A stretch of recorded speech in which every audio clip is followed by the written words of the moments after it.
लोकसभा के चुनाव संपन्न हुए हैं और लोकसभा के चुनाव में तीसरी बार भारतीय जनता पार्टी के नेतृत्व में एनडीए की सरकार को और मोदी जी को भारत की जनता ने आशीर्वाद दिए। भारत की जनता का मैं आभार व्यक्त करता हूं।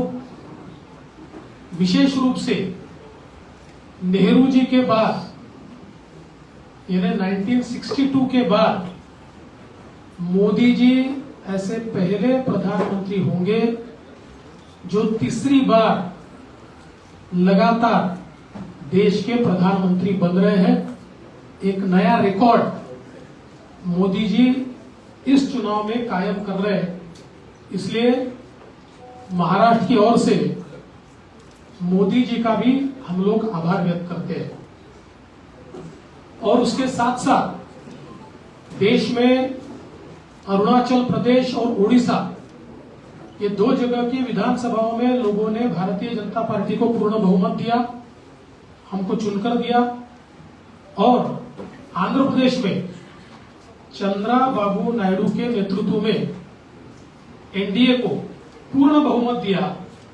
इसके लिए भी वहां के जनता का मैं बहुत बहुत आभार व्यक्त करता हूं। मैं ऐसा मानता हूं कि देश में अच्छे रिजल्ट यहां पर आए, लेकिन महाराष्ट्र में निश्चित रूप से कुछ कमी रही है। जिस प्रकार से 2014 में और 2019 में हम महाराष्ट्र को मोदी जी के पीछे खड़ा कर पाए, उसमें एक बड़ी कमी इस चुनाव में आई है। और भारतीय जनता पार्टी को जिस प्रकार की अपेक्षा थी उस प्रकार की सीटें इस चुनाव में नहीं मिल पाई। हम लोगों का मानना ऐसा है कि इसके कई कारण हैं, लेकिन उन कारणों की ओर जाने से पहले मैं ये स्पष्ट कर देना चाहता हूं कि ये नैरेटिव बिल्कुल गलत है कि महाराष्ट्र में लोगों ने महाविकास आघाड़ी को चुना है और भारतीय जनता पार्टी और महायुति को रिजेक्ट किया है। अगर हम आंकड़े देखें तो हमारे ध्यान में आएगा कि कुल मिलाकर महाराष्ट्र में जो महाविकास आघाड़ी थी उनको 43.91 वोट मिले हैं और एनडीए को 43.60% 43.60%, यानी आधे प्रतिशत से भी हम पीछे, कम वोटों से हम लोग पीछे हैं। तो इसका मतलब यह है कि दोनों को लोगों ने समान वोट दिए हैं, कहीं पर भी हमको रिजेक्ट किया है, इस प्रकार की परिस्थिति नहीं है। अगर हम इसको वोटों में तब्दील करें तो महाविकास आघाड़ी को 2,50,00,000 वोट मिले हैं और हमें 2,48,00,000 वोट मिले हैं, यानी मात्र 2 लाख वोट हमको कम मिले हैं। लेकिन सीटों का अंतर इन 2 लाख वोटों का ऐसा है, या इस आधे दशमलव का ऐसा है कि महाविकास आघाड़ी को 30 सीटें मिली है और हमें मात्र 17 सीटें मिली है। अगर हम मुंबई का विचार करें तो मुंबई में महाविकास आघाड़ी को 4 सीटें मिली और हमें 2 सीटें मिली, लेकिन मुंबई में महाविकास आघाड़ी को 24 लाख वोट है और हमको 26 लाख वोट है। महाविकास आघाड़ी से 2 लाख वोट ये मुंबई में भारतीय जनता पार्टी और एनडीए ने ज्यादा लिए हुए। दूसरा एक और चीज मैं कहना चाहता हूं कि 2019 में हमको 27.84 इतने वोट मिले थे। इस बार हमारे वोट बहुत थोड़े घटे हैं। बीजेपी की मैं बात कर रहा हूं, बीजेपी को 27.84 थे, इस बार 26.17, यानी 1.25 या 1.5% वोट ये केवल हमारे कम हुए हैं और उसमें हमारी सीटें 23 से सीधे 9 पर आई है।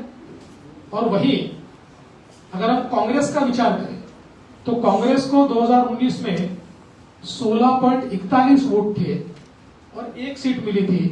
16.41 से इस बार उनका प्रतिशत हो गया 17, यानी आधा % बढ़ा और उनकी सीटें 13 हुई है।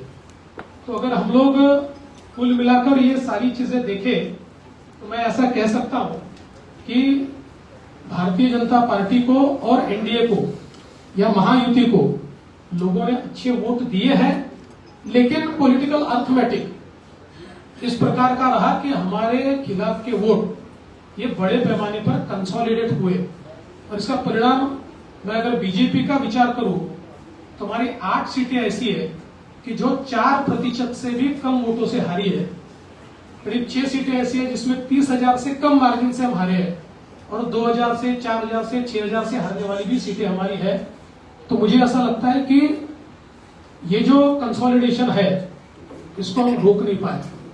कुल मिलाकर अगर हम इसका थोड़ा एनालिसिस भी करें तो महाराष्ट्र में महाविकास आघाड़ी की 3 पार्टियों के साथ साथ हमको एक नैरेटिव के साथ भी लड़ना पड़ा और वो नैरेटिव संविधान बदलने वाला नैरेटिव था कि जिसने एक डैमेज हमको निश्चित रूप से किया है। इसको इफेक्टिव काउंटर हम कर रहे थे और हमको ऐसा लग रहा था कि हम इफेक्टिवली काउंटर कर रहे हैं, पर मुझे ऐसा लगता है कि हम इफेक्टिवली इसको काउंटर नहीं कर पाए, ये बात भी निश्चित है। और कई कारण आज हमारी जो बैठक हुई इस बैठक में इस हार के और कई कारण हम लोगों के ध्यान में आए, जिसमें विशेष रूप से कई जगह पर हमारे उम्मीदवारों की एंटी इनकम्बेंसी हम असेस नहीं कर पाए और उसके कारण 2 बार 3 बार के कई उम्मीदवार थे कि जिनको चुनाव के दरमियान हमारे ध्यान में आया कि इनके बारे में एक एंटी इनकम्बेंसी है। तो ये एक जरूर कारण रहा। हमारा जो पैच का पट्टा है उसमें जो पैच के एक्सपोर्ट के बारे में डिसीजन थोड़ा लेट हुआ, डिसीजन तो हुआ लेकिन उससे पहले सरकार पैच खरीद रही थी, लेकिन नैरेटिव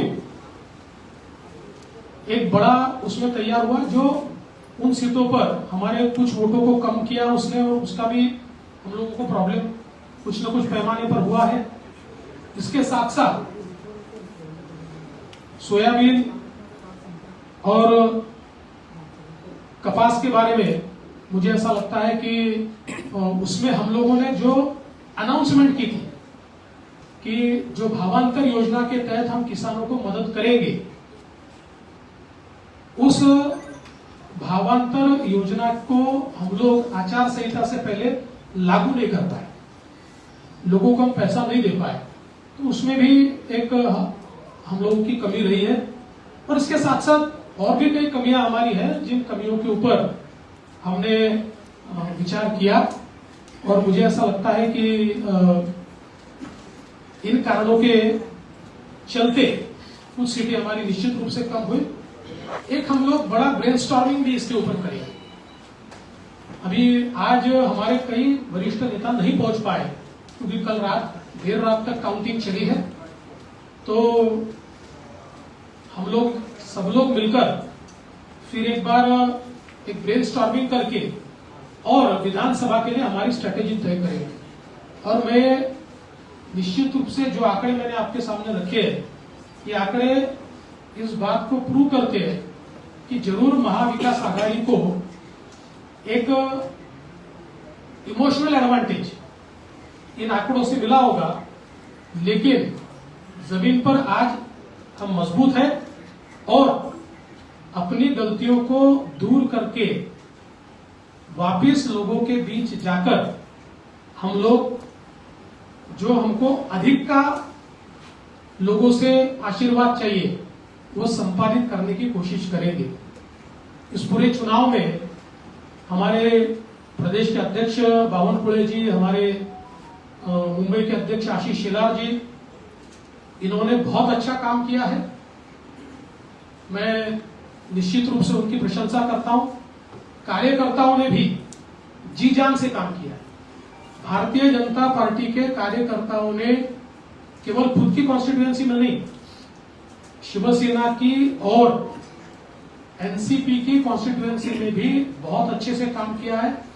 हाँ, ये जरूर है, और जो मैं स्पष्ट रूप से मान्य करता हूं कि हमारे जो मित्र हैं उनके साथ नीचे में समन्वय के कुछ प्रश्न निर्माण हुए हैं, जिसको हमें पाटना होगा, जो हमने चिन्हित किए हैं, और जल्दी ही हम लोग मुख्यमंत्री जी और उप मुख्यमंत्री जी के साथ बैठेंगे और बैठकर इसके ऊपर भी हम लोग निर्णय करेंगे। और साथ साथ महाराष्ट्र में चूंकि एक प्रकार से भारतीय जनता पार्टी की सारी जिम्मेदारी महाराष्ट्र में एक लीडर के रूप में मेरे ऊपर थी, तो ये जो हमारा महाराष्ट्र में डिबैकल हुआ है, या जो हमें एक प्रकार से हार मिली है, हमारी सीटें कम हुई है, इसकी पूरी जिम्मेदारी ये मेरी है। मैं इस जिम्मेदारी को स्वीकारता हूं। कहां कमियां रही है उसको पूरा करने की कोशिश करूंगा। मैं भागने वाला आदमी तो हूं नहीं, और जोरों से मैदान में उतरूंगा, और हमारी पूरी पार्टी को साथ में लेकर हम लोग वापस नई स्ट्रैटेजी तैयार करेंगे, और नई स्ट्रैटेजी तैयार करके हम लोग जनता के बीच जाएंगे। जनता का जो विश्वास है उस विश्वास को हम लोग संपादित करेंगे।